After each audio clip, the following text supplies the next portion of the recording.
faster than any infantry, outmaneuvering the Marines. The Air Force has the battlefield covered, however tough the terrain. By taking to the skies with their fine-tuned senses, these fast and fearless flyers have the right stuff.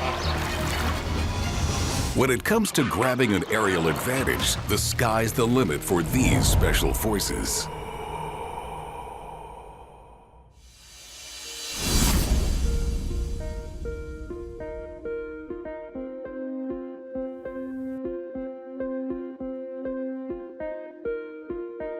A sweeping vista is all this airman needs to perform his precision maneuvers. Add some rocks to serve as a launch pad and observation deck, and this airborne assassin is in business. He operates freely over most of the Australian landscape, though he prefers open spaces to wooded areas that might foil his mission. Australia's largest bird of prey scouts whatever moves beneath his perch, carefully targeting who will die. This angel of death is the wedge-tailed eagle. They don't call him Eagle Eye for nothing. His vision is up to 8 times more acute than ours, and with it, he pinpoints his prey. Once locked on, he gets airborne, never losing sight of his target. The instant he gets the all clear, he strikes with his massive talons. An eagle can spot a rabbit from more than 3 kilometers away. Its special forces' eyes are almost unmatched among vertebrates.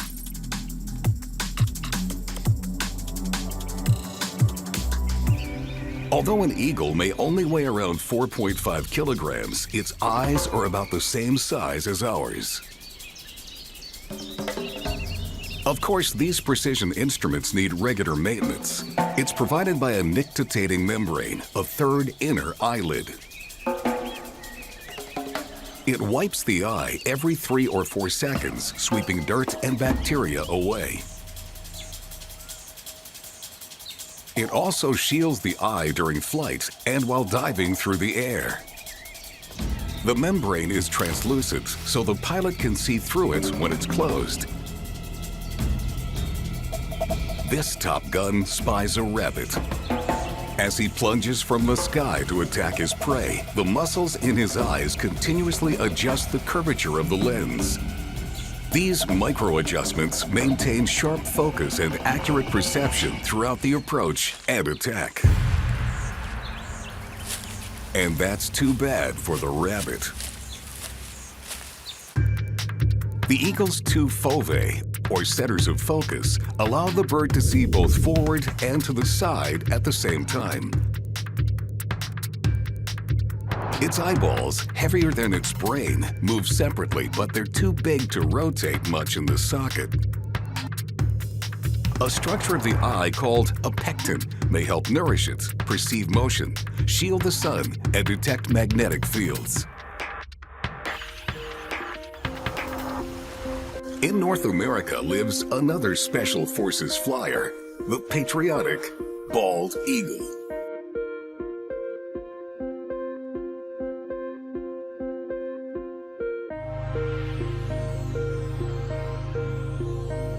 This majestic symbol of the United States, with a wingspan of up to 2.5 meters, mainly patrols near large bodies of water, scouting for fish. These special forces can glide 100 meters above the water's surface. And yet their eyes can see fish beneath it.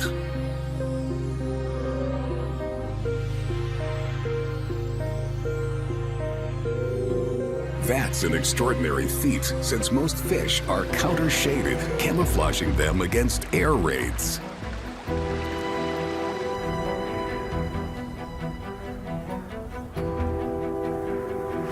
But these remarkable high-tech eyes register about 150 images per second.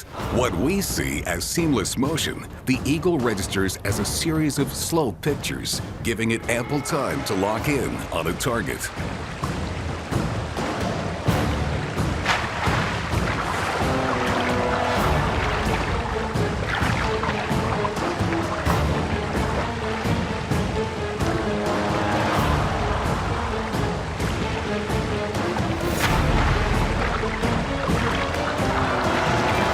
Mission accomplished for the majestic hunter.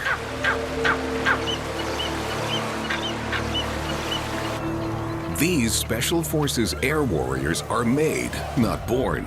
Young eagles can't see below water until they've grown a little older. An eagle without its eyesight is like a plane without an engine. His life and livelihood depend on it staying in good working condition. Fortunately, these aerial warriors don't seem to be subject to common problems like nearsightedness or farsightedness from which other creatures might suffer.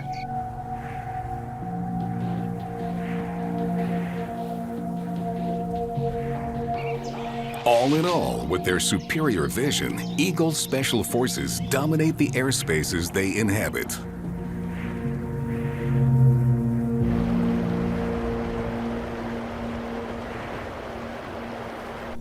For our next Air Force, we don't have to travel far from the bald eagle's nesting sites. This fleet is famed not for its ferocity, but its endurance. Their flight plan covers most of North America during summer months, but they tend to touch down at one very specific southern location in the winter.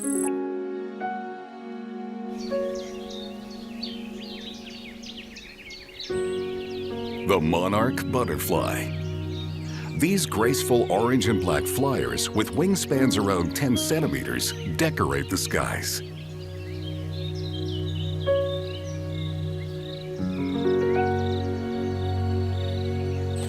Their precise and epic annual migration is unique among insects.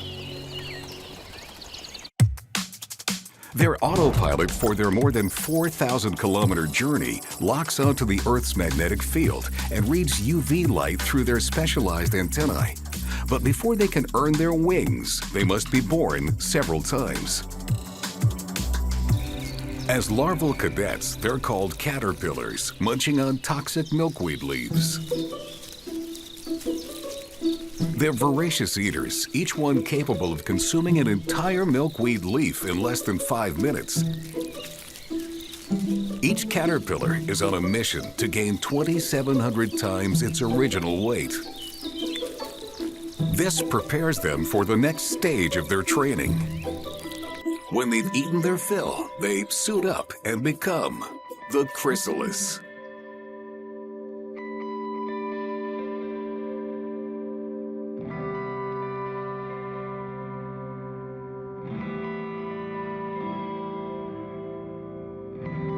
And that's their final step before becoming full-grown, flight-certified Special Forces butterflies.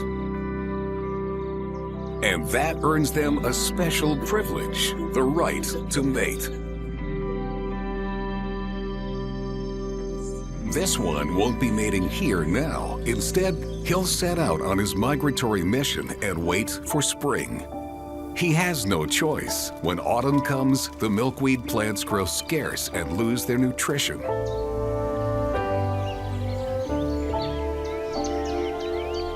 Plus, the cold can kill him, so he'll follow the warmth. The Monarch Air Force numbers in the millions as they plot their course to sunny Mexico. They never need a flight chart. Their multi-purpose antennae are all they need to orient themselves. Parts of the antenna are sensitive to the scent of their fellow pilots for an in-flight communication. Other light-sensitive areas track the sun, while others sense temperature, wind direction, and the planet's magnetic field. All of this instrumentation works together to help these special forces navigate around hazards and flawlessly find their destination. During their 5 months in Mexico, monarchs remain grounded, enjoying a well-deserved rest. From November to January, they'll hang together and won't move a muscle. They live off the stored fat they gain before they begin the migration.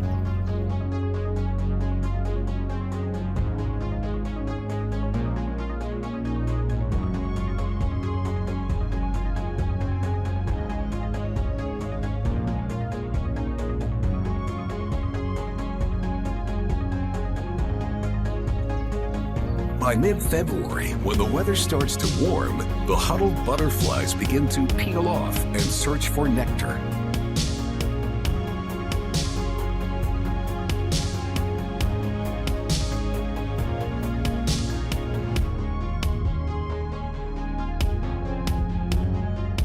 At last, it's spring, and the mission to mate begins. It will be their final mission. The butterflies die after that, but their directive to return north is carried on by the next generation of recruits.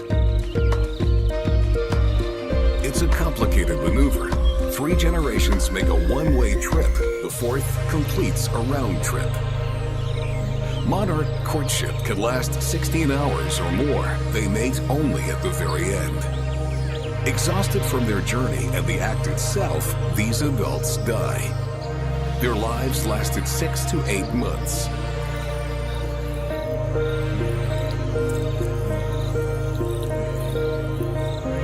In a few weeks, the caterpillars will don their flight suits to rule the skies.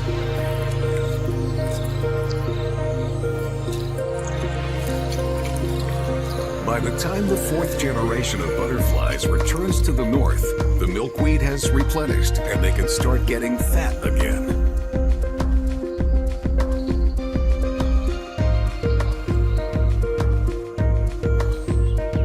Only monarch butterflies conduct this mysterious multi-generation migration thanks to their infallible onboard magnetic guidance system.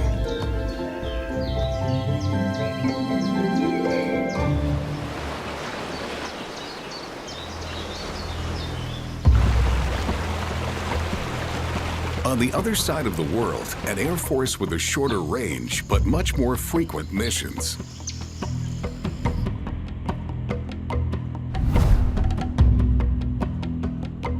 The Australian jungles are home to a squadron of specialized pilots.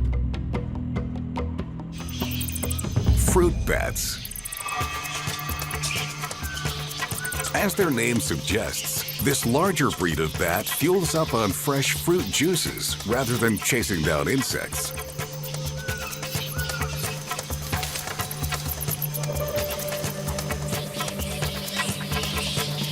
They prefer to fly at dusk. When the sun starts to go down, they fire up their engines.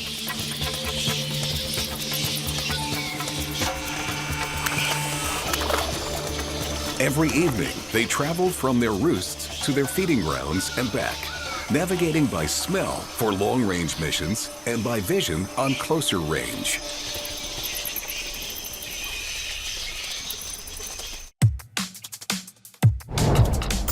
The fruit bat has the keenest vision of all bat species.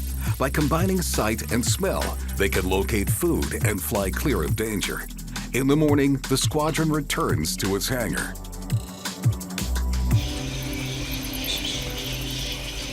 In all this commotion, it's hard to locate fellow flyers.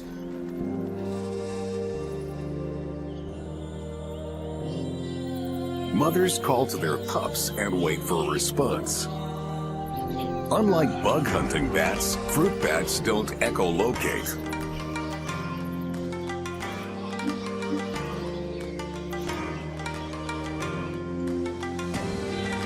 They make about 20 different sounds and leave scent markings to let their squadron mates know where they've been and what they're up to. Their eyes work very well, both by day and by night.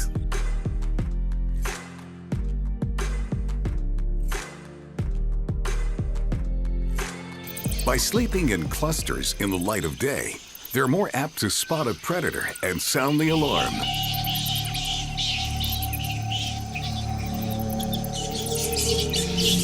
Their biggest enemy, the white-bellied sea eagle, wages an aerial assault on any bat that hasn't reached the safety of the hangar.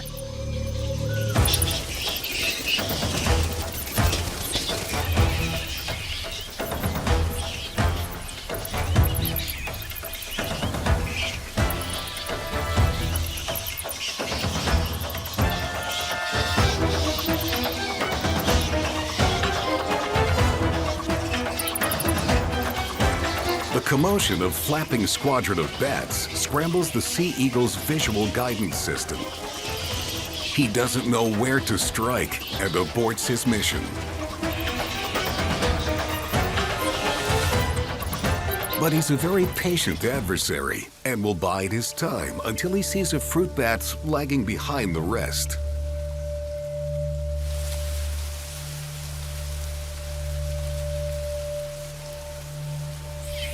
The bats hang on branches till the hot sun starts setting and their predators head to their bunks.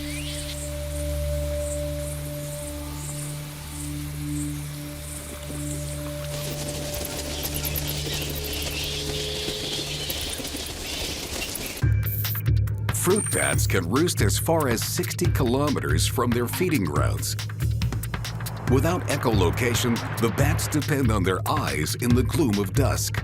Like many nocturnal animals, fruit bats' eyes contain a reflective layer called a tapetum lucidum that makes the most of incoming light. But the tapetum of a fruit bat is even more advanced and is more commonly found in certain fish, crocodiles, and marsupials.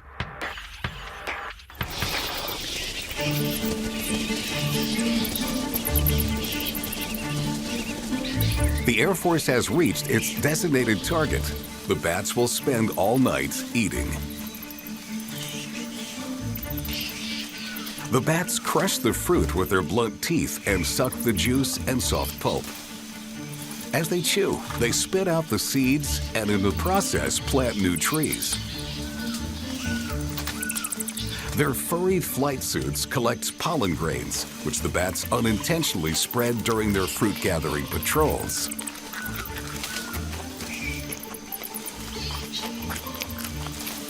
So fruit bats perform a peaceful mission as special forces nighttime pollinators.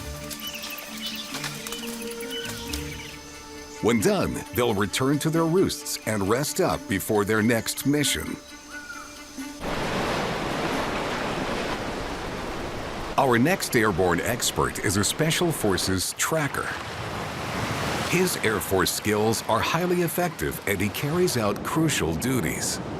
He's an indispensable part of his habitat, but as a soldier, he suffers from an undeserved bad reputation.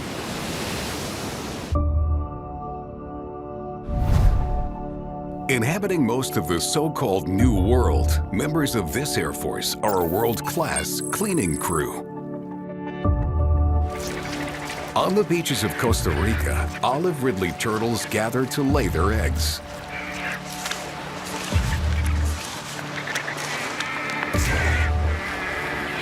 While the event is an open invitation for predators,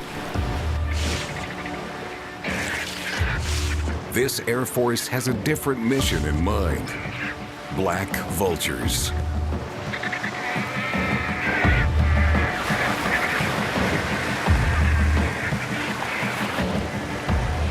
Most turtles are exhausted after their journey, and some don't survive.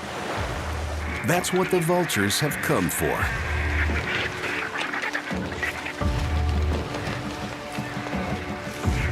They will clean the corpse to the bone. These undertakers of the animal world rid the beach of decaying meat and prevent the spread of disease.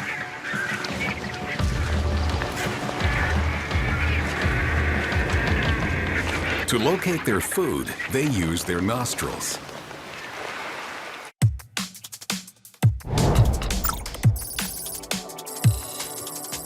Black vultures and their relatives, turkey vultures, are usually death's first responders.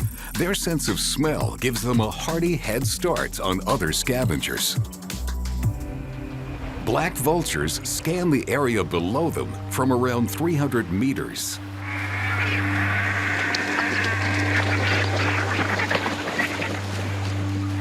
This Air Force patrols beaches where vegetation is scarce, supplementing their scent detection with a bird's eye view. But death isn't always on the menu.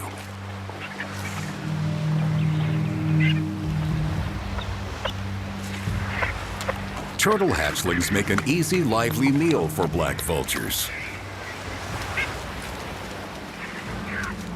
They know the same beaches where the turtles laid eggs will soon produce thousands of defenseless hatchlings. It's something they can always depend on, as inevitable as death. Only a few turtles manage to escape these predators.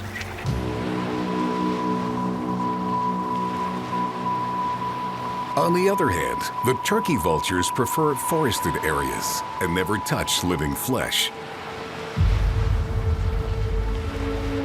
On patrol, gliding high in the thermals, this Air Force tracks plumes of odor wafting up from decaying animals.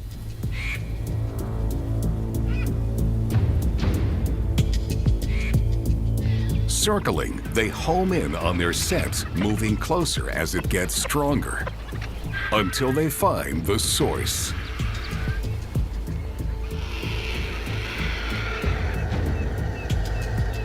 Today, it's an easy mission, a deer carcass out in the open.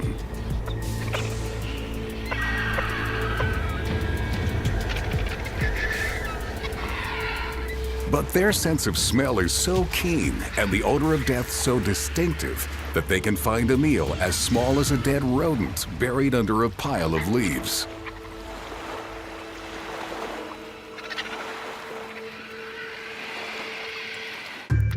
The turkey vulture patrols around 30 meters above the ground while searching for food. He hones in on the scent of ethyl mercaptan, a gas produced as flesh just begins to decay. He can probably discern it in concentrations as dilute as a few parts per billion.